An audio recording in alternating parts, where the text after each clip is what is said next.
எல்லா பேக் பெயினுமே ஒரே மாதிரி இருக்காது. ஈச் அண்ட் எவ்ரி இண்டிவிஜுவலுக்கு ஏற்ற மாதிரி அந்த வலியோட இம்பாக்ட் வேற ஆகும். நம்ம உலகத்தில் கிட்டத்தட்ட ஒரு 600 கோடி பேர் இருக்கிறாங்கன்னா ஒருத்தர் மூஞ்சாவது சேமா இருக்கா? இல்லை, அந்த மாதிரி ஒவ்வொருத்தருக்கும் வலியுமே வேற மாதிரி இருக்கும். ரிப்பீட்டடாக குனிஞ்சு வேலை செய்கிறாங்க, உட்காந்து கம்ப்யூட்டர் பார்த்துட்டே இருக்காங்கன்னா அது உடையாமல் கிழியிறப்பெல்லாம் வலியே இருக்காது. அந்த கிழிஞ்சு அந்த ஜெல்லு போய் இன்னும் டச் ஆகுதா, கிரேட் 3 டச் ஆகாம பலூன் மாதிரி பல்ஜ் ஆகி போகுதா, 32 போன் வந்து மேலே கீழே அடுக்கி இந்த டிஸ்க்கு நடுவில் இருக்கும். உள்ளே இருக்கிற ஸ்பைனல் கார்டை இதுதான் ப்ரொடெக்ட் பண்ணுது. இது உள்ளே இருக்கிற இந்த டிஸ்க்கு இன்ஜுரி ஆச்சுன்னா இதுவே இதுக்கு எதிரியாக மாறிக்கும். ஸோ ப்ரொடெக்ஷனும் இதே தான், இன்ஜுரி கொடுக்குறதும் இதே தான். ஒரு ஸ்ட்ரெயினு குனிஞ்ச நிமிர்ந்த உடனே வலிக்குதுன்னா அது பாஸ்டர். அந்த பெயின் அப்படியே கொஞ்ச நேரம் இருக்குது, அப்புறம் கொஞ்சம் வேலைக்கு அப்புறம் ரெஸ்ட் எடுத்த பிறகு சரியாயிடுதுன்னா அது பேர் பேக் பெயின்ன்றது. இப்போ வெயிட் தூக்குறது லிஃப்ட் பண்ணுற போது மட்டும்தான் வருதுங்களா, இல்லை நம்ம படுக்கும் போது தூங்கும் போது இருக்க பொசிஷன் சேஞ்சஸ், நம்ம தலகாணி யூஸ் பண்ணுறது, அது ரிலேட்டடாகவும் நமக்கு பேக் பெயின் வருங்களா?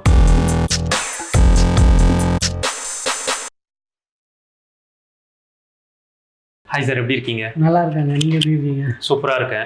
இப்போ பேக் பெயின் நிறைய பேர் சொல்லிகிட்டே இருக்காங்க சார். கூகுளில் சர்ச் பண்ணும்போது நிறைய யூடியூப் சேனலையும் பார்த்துருந்தேன். ஸ்பைனுன்ற ரிலேட்டடான ப்ராப்ளம் பண்ணும்போது மேக்ஸிமம் நீங்கள் தான் உங்கள் வீடியோ தான் அதிகமாக பார்த்துருக்கேன். அது நிறைய பேர் வந்துட்டு உங்களுக்கு காட் ஆஃப் ஸ்பைனுன்ற மாதிரிலாம் கூட சொல்லியிருக்காங்க. இஸ்ரோ சயின்டிஸ்ட் கிட்ட இருந்து அவார்ட்ஸ்லாம் கூட வாங்கியிருக்கீங்க. ஸ்பைன் ரிலேட்டடான ப்ராப்ளமில் எவ்வளோ நாள் எக்ஸ்பீரியன்ஸ் சார் உங்களுக்கு இருக்குது? எப்படி இந்த பொசிஷனுக்கு, இந்த ஸ்டேஜுக்கு நீங்கள் வந்தீங்க? இது எல்லாமே இன்ட்ரெஸ்ட் தான். நம்ம ஒரு வேலை செய்யணும்னா எல்லாம் ஒரு ஃபீல்டை சூஸ் பண்ணிப்பாங்க இல்லையா, அந்த மாதிரி நான் என்னோட ஃபீல்டில் இந்த ஸ்பைனில் சூஸ் பண்ணேன். ஸோ ஃபுல் இன்ட்ரெஸ்ட் இதில் காமிச்சு இதில் ப்ராக்டிஸை ஃபுல்லாக கொஞ்சமாக எங்களோட அப்கிரேட் போடுங்க.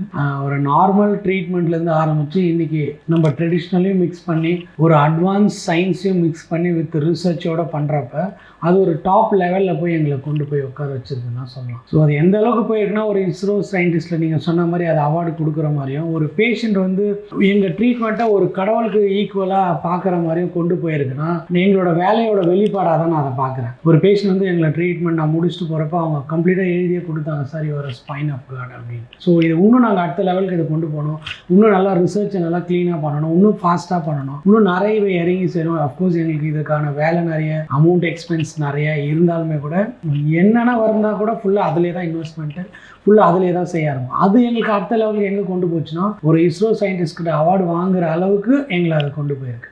நீங்கள் எடுத்த செக்மெண்ட் பார்த்தீங்கன்னா ரொம்ப காம்ப்ளிகேட்டடானது. ஏன்னா மற்றபடி ஆர்கன்ஸ், இன்னர் ஆர்கன்ஸ், அவுட்டர் பாடி என்னதான் எடுத்துக்கிட்டாலும் பட் ஒரு ஹியூமன் பாடி ஸ்டெடியாக இருக்கிறதுக்கு மெயினே ஸ்பைன் தான்.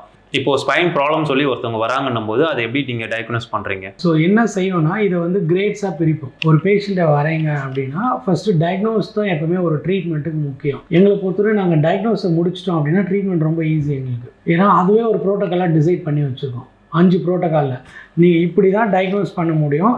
இதை இந்த வளையத்துக்குள்ளே டயக்னோஸை முடிச்சிட்டோன்னா ட்ரீட்மெண்ட் ஈஸியாக ஃபிக்ஸிங் எல்லாம் எப்போ பசில் ஃபிக்ஸிங் மாதிரி பண்ணி வச்சுருக்கோம். ஸோ அது எப்படி போகும், இந்த டிஸ்க்கு வந்து வெளியே வருது, ஒரு இன்ஜுரியாக டேமேஜ் ஆகி வெளியே வருது. அது எந்த இன்ஜுரி ஆனாலும் இருக்கலாம், கார் ஆக்சிடென்ட் இன்ஜுரியாக இருக்கலாம், கீழே குனிஞ்சிருக்கலாம், வெயிட்டு தூக்குன மாதிரி இருக்கும், ஏதோ ஒரு இன்ஜுரி டிஸ்க்கு வெளியே வந்துருச்சு. இந்த வெளியே வந்த டிஸ்க்கு வந்து என்ன மாதிரி பிரச்சனைகளை உங்களுக்கு உருவாக்குதுன்றதை பொறுத்து இந்த ட்ரீட்மெண்டோட இம்பாக்ட் வேரி ஆகும்.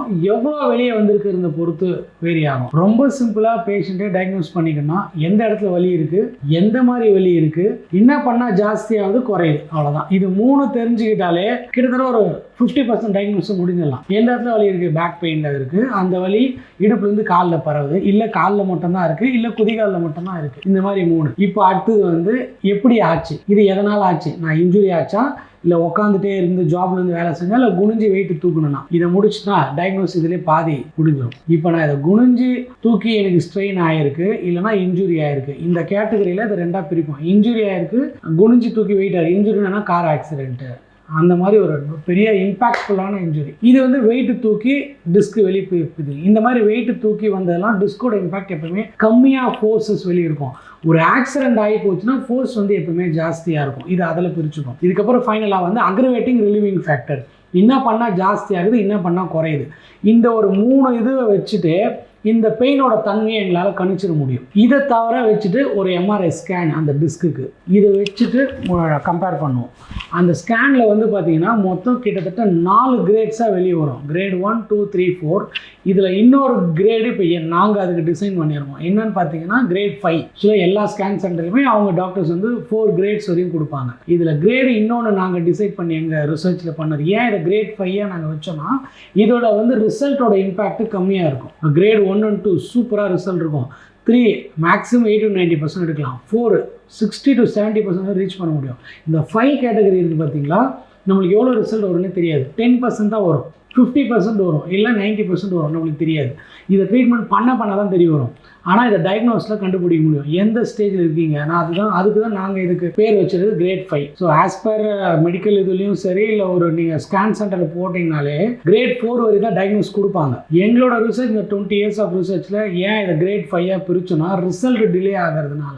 ஏன் டிலே ஆகுதுன்னு ஒரு காரணம் இருக்குது. அந்த காரணத்தெல்லாம் ஃபைண்ட் அவுட் பண்ணி இந்த ரீசன்னால இந்த டிஸ்க் இந்த சைடில் இவ்வளோ வெளியே வந்துச்சுன்னா இது ரிசல்ட்டோட இம்பாக்ட் கம்மியாகும். இவங்க ஆல்ரெடி பண்ண ரிசர்ச்சில் 4 கிரேட்ஸ்குள்ளே இருந்துச்சுன்னா ரிசல்ட் ஈஸியாக எடுத்துட முடியும். அப்போ இது கிரேட் 4க்குள்ளே அவங்க கொடுத்துட்டாங்க. இதுக்கப்புறம் இன்னொன்று இருக்கு அப்படின்னா அது கிரேட் 5. ஸோ இந்த ஸ்டேஜில் இவ்வளோ ரேஞ்சில் வந்து கீழே வந்துடணும். ஃபார் எக்ஸாம்பிள் இவங்க கொடுத்துருக்கிறது எல்லாமே டிஸ்க் பல்ஜ் ஆகி கீழே வெளியே வந்து கிழிஞ்சு வெளியே வருது அப்படின்னா கிரேட் 3 வரையும் எலிமினேஷன் ஆஃப் கிராவிட்டிலே வரும். இது வந்து கிரேட் 3. கிரேட் 4 கீழே வெளியே வந்து கீழே தொங்கிடும், டுவர்ட்ஸ் கிராவிட்டியில் வந்துடும். இது கிரேட் 4. இதுக்கு வரையும் மேக்ஸிமம் எக்ஸ்ப்ளனேஷன் கொடுத்துருக்குறாங்க. இப்போ இதுக்கப்புறம் இது இன்னொரு கட்டத்துக்கு போகுது அப்படின்னா இந்த தொங்குது பார்த்தீங்களா, அது சதைஞ்சு தனியாக அங்கேருந்து பிரிஞ்சு நர்வில் போய் கம்ப்ரெஷன் இருக்குது அப்படின்னா இது கிரேட் 5. ஒரு சில இதில் என்ன பண்ணுறாங்கன்னா இதையே கிரேட் 4 கொடுத்துட்றாங்க. ஏன் அப்படின்னா அது டயக்னோஸ்டிக் ப்ரொசீஜர் மேக்ஸிமம் கிரேட் 4 வரையும் தான் ஆஸ் பர் இது. ஸோ நாங்கள் என்ன பண்ணோம், எங்கள் ட்ரீட்மெண்ட் வந்து நாங்கள் இதை கிரேட் 5 பிரித்து இது வந்து இவ்வளோ தான் ரிசல்ட் வரும், இவ்வளோ தான் பண்ண முடியும், உங்களை இந்த பிரச்சனைலேருந்து வெளியே கொண்டு வர ட்ரை பண்ணுறோம் அப்படின்றது ஃபோக்கஸ் பண்ணி அதை ட்ரீட்மெண்ட் ஸ்டார்ட் பண்ணுவோம். ஸோ அதனால இந்த கிரேட்ஸை நாங்கள் பிரிப்போம். இப்போது நம்ம இன்டர்னல் ஆர்கன் அப்படின்னு எடுத்துக்கிட்டோம்னா ஹார்ட், லங்ஸ் அப்படின்னும் போது இப்படி ஃபங்க்ஷன் ஆகுதுன்னு ஒரு பேசிக் ஒரு நாலேஜாவது ஜென்ரலாக எல்லாருக்குமே இருக்கும். பட் இப்போ ஸ்பைனுன்னு எடுத்துக்கும் போது அது எப்படி சார் ஆக்சுவலாக ஃபங்க்ஷன் ஆகுது புரியுற மாதிரி? ஸ்பைன் இந்த மாதிரி தான் ஒன்று மேலே ஒன்று அடுக்கி இருக்கும். டிஸ்க்கு போனு அப்படியே ஒன்று மேலே அடுக்கியிருக்கும். ஸோ கிட்டத்தட்ட ஒரு 32 போன் வந்து மேலே கீழே அடுக்கி இந்த டிஸ்க்கு நடுவில் இருக்கும். இதுக்கு எல்லாமே இதுக்குமே ஸ்பைனல் கார்டுலேருந்து தான் நர்வ்ஸ் போகுது. இது ஃபுல்லாக எதனால் ப்ரொடெக்ட் ஆகுது அப்படின்னா உள்ளே இருக்கிற ஸ்பைனல் கார்டை இதுதான் ப்ரொடெக்ட் பண்ணுது. இது உள்ளே இருக்கிற இந்த டிஸ்க்கு இன்ஜுரி ஆச்சுன்னா இதுவே இதுக்கு எதிரியாக மாறிக்கும். ஸோ ப்ரொடெக்ஷனும் இதே தான், இன்ஜுரி கொடுக்குறதும் இதே தான். ஸோ நம்ம இன்ஜுரி பண்ணாமல் நம்ம வச்சுட்டோம் அந்த உடம்புனா இது அவ்வளோ ப்ரொடெக்ஷன் கொடுக்கும். இங்கே வர ஸ்ட்ரெயின்ஸ் எல்லாமே சுற்றி இருக்கிற நரம்புகளால் மட்டும்தான் வரப்படுது. அந்த ஸ்ட்ரெயின்ஸ் வந்து நரம்பை போய் அழுத்தப்பட்டுச்சுன்னா வலி வந்துடும், நரம்பை போய் அழுத்தப்பட்டுனா வலி வராது. ஃபார் எக்ஸாம்பிள் இந்த டிஸ்க் வந்து பார்த்தீங்கன்னா 2 ஸ்ட்ரக்சரால் உருவாக்கப்பட்டிருக்கும். Nucleus pulposus, annulus fibrosus. இந்த நியூக்ளியஸ் பல்போசிஸ் வந்து நரம்பு கிடையாது.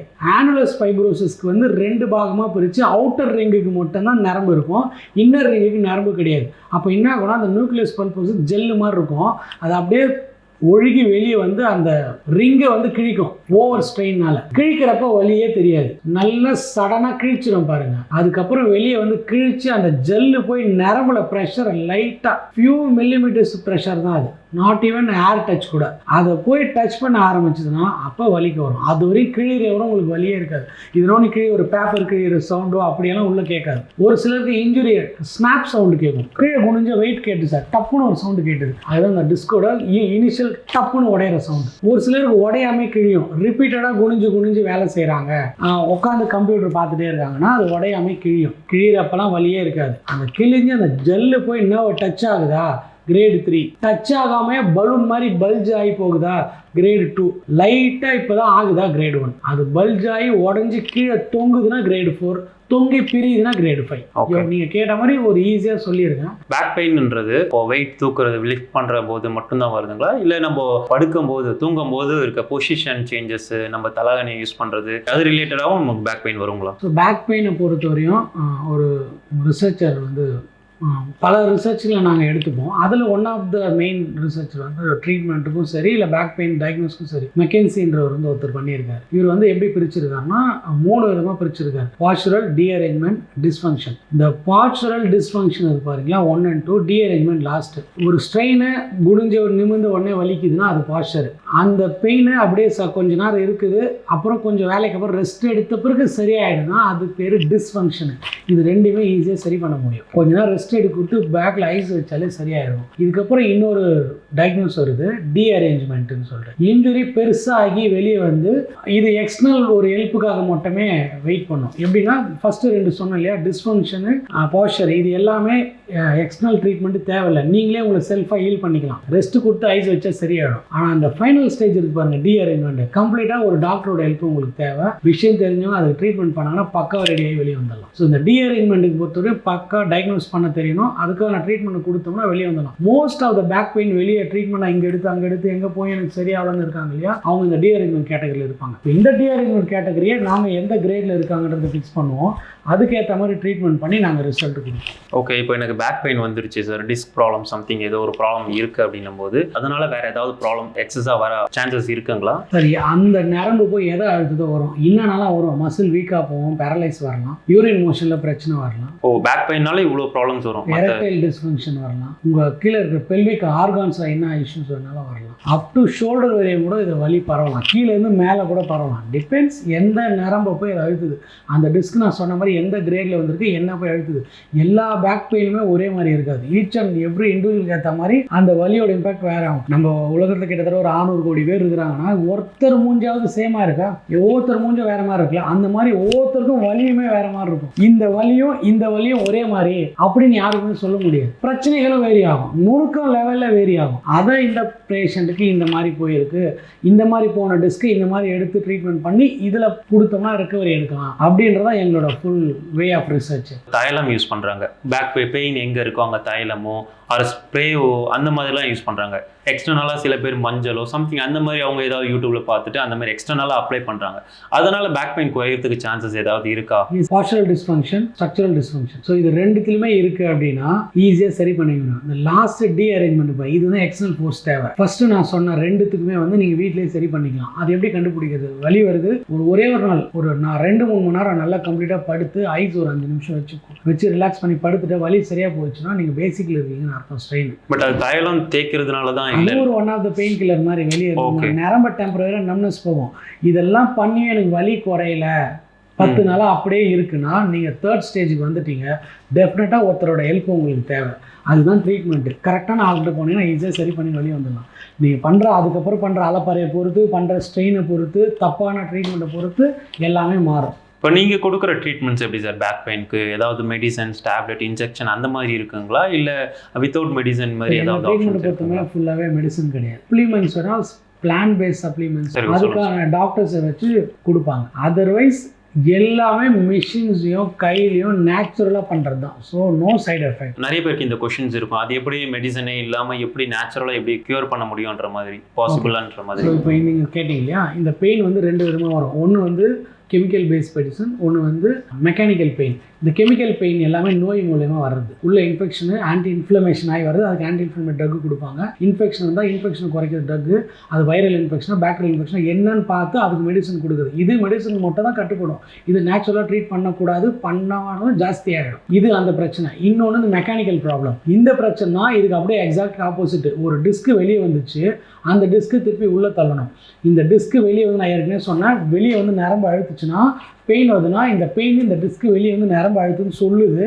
அப்போ அந்த டிஸ்கோட ப்ரெஷரை ரிலீவ் பண்ணால் அந்த வலி போயிடும். இப்போ நீங்கள் பெயின் கில்லர் எடுத்தீங்கன்னா பெயினை மட்டும் கீல் பண்ணி கண்ட்ரோல் பண்ணும், ஆனால் அந்த பிரச்சனை அங்கே தான் இருக்கும். இப்போ கிரேட் 1ல் இருந்துச்சுன்னா அந்த பெயின் கில்லர் எடுத்தீங்கன்னா வலி சரியாகும், மசில் ரிலாக்ஸ் ஆகும், பரவாயில்ல ஆகிடுங்க.